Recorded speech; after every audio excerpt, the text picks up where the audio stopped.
Mukhang may bagong paasaran moment na naman ang Dunbel, at syempre, hindi yan pinalampas ng mga solid Fanny.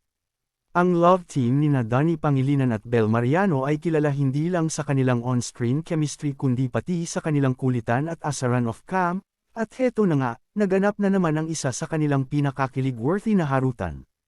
Sa isang promo video ng kanilang upcoming series na How to Spot a Red Flag, naglaro sina Donnie at Bel ng Suspect. Suspect, isang game kung saan magbibigay ka ng random fact tungkol sa isang kasama mo. Aba, sa dinami-dami ng pwedeng i-call out, si Donnie pa talaga ang binanata ni Bel. Suspect, suspect, kailangan pang mag-aral ng Tagalog. Pabirong sabi ni Bel. Agad namang sumagot si Donnie ng, ganun. Ako, with matching nakakalokong smirk, at ayun na, boom. Pasabog kilig na naman para sa mga Dunbel Nation. Natural, hindi na nagpahuli ang mga fans sa comment section. As in, todo bigay ang mga hanash nila dahil sa napaka-adorable na moment ng dalawa.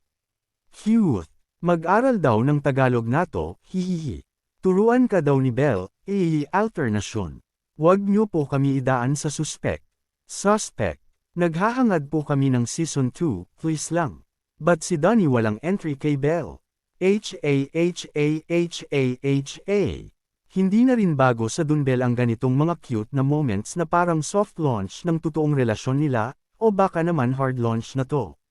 Kung dati ay medyo shy-shy pa sila sa isa't isa, ngayon, kitang-kita na ang pagiging comfortable nila, mula sa banters, kulitan, at syempre, ang hindi maitatagong spark sa kanilang bawat interaction.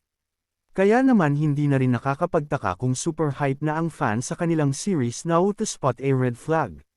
Isa lang ang sigurado, hindi pa tapos si Bel sa pang-aasar kay Donnie, at hindi pa rin tapos ang Dunbel Nation sa pagkakilig to the highest level.